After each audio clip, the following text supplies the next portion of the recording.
ধরা যাক তা ছিল কেবল স্বপ্ন, তবু নিশ্চয়ই সেটা ছিল সত্য।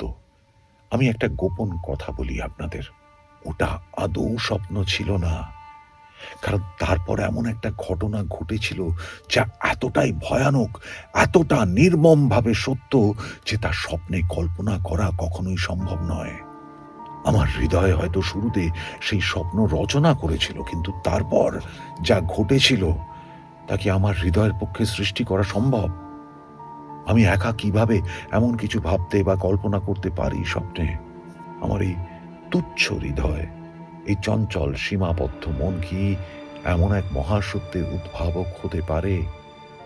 এতদিন আমি এ কথা গোপন রেখেছিলাম, কিন্তু এবার সত্যটা বলব।